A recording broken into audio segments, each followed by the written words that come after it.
Hello. Uh, I think I'm gonna repeat this for the 20th time or something. 21st time.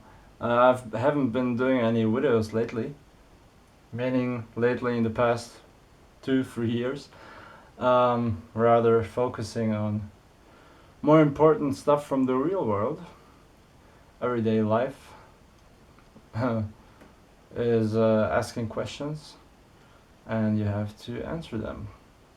Anyway, this is gonna be some kind of funeral speech on the site Sharedtalk, which I was told is going to be closed by the CEO. I mean, the CEO or owner or whatever wrote everybody a message that the site is gonna be taken down, and there were no real reasons included in the message. And actually, I don't. I'm not interested, or I don't have any time to investigate why. So Rosetta Stone is the owner, and they are closing the branch. Actually, just closing the branch, and I have been doing a video about Sharedtalk and LiveMocha, comparing them at the time when they were comparable, because LiveMocha has become a site where you can learn languages online, blah blah. I mean, maybe for somebody it works, but for me it doesn't work. So I'm not interested in this, just as I'm not interested in Rosetta Stone's PC program-based language courses and whatever. I mean, I can't judge them because I haven't tried, but I think I'm wasting already too much time in front of PC, destroying my site, my back, uh, wasting away lifetime basically. So I don't have to learn languages over PC, as I have a shelf full of books, and if I need any new material for the languages I'm interested in, I have my institute's or university's library. Anyway, so what about this page, Sharedtalk? It was quite easy to use. Um, I heard that you could easily be kicked with no reason, but it was useful. You could connect with any people from the world. Some languages were hard to learn there or to practice there because there was basically no speakers of the language, like Estonian, Croatian, almost nobody. Sometimes there were Serbs, or, well, no Bosnian, no Macedonians, no Bulgarians. A lot of Russians, a lot of Ukrainians, a lot of Polish people trying to learn English and German and other languages. A lot of annoying people from Asia, from, I don't know, Portugal, Brazil. I mean, I'm still trying to improve my English because I'm not a native speaker. So I was studying English as a non-native language, and they were constantly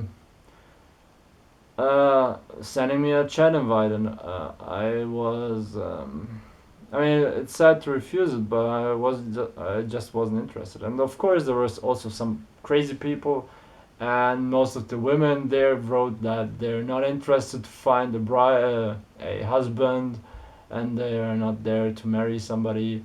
And well, sometimes when you added somebody on Skype, they never wrote again. Sometimes I never wrote again, but there are maybe 2 or 3 people that I'm still in contact with because of Sharedtalk, and especially a girl from Ukraine who I've been learning Russian from since the beginning of my studies, of my linguistic studies, and she's been.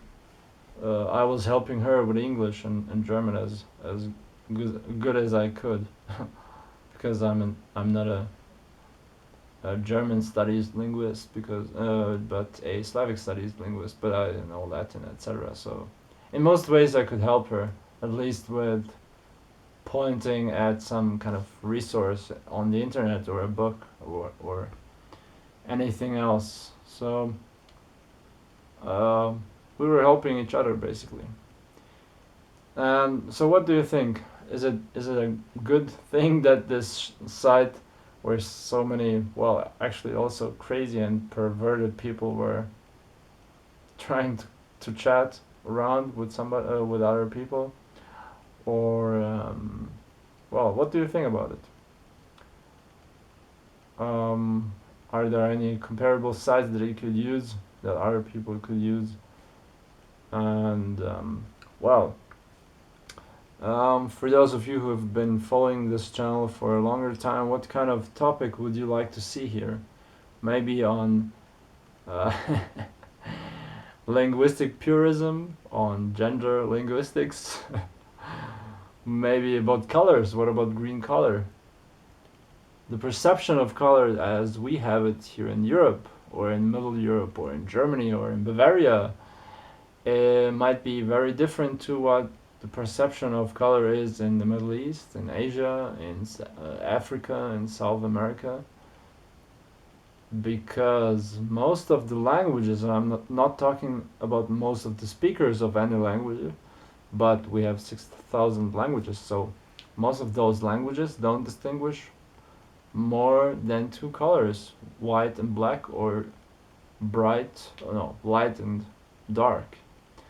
It doesn't mean they don't have words for it, but all the colors are included in those two colors. And if they have a third color, it's always red.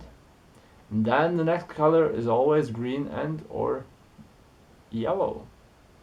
And then if there's another color, then comes blue, etc. So there's a system, but is the perception the same? Because green might be the color of peace, or calming down, or blue maybe, and then red there is aggression, and there is yellow like life, or orange is life, I don't remember, etc. So what is your perception of color if you're not from Europe? Anyway, write me a comment, rate, subscribe, or just leave the page. What can I say? See you next time.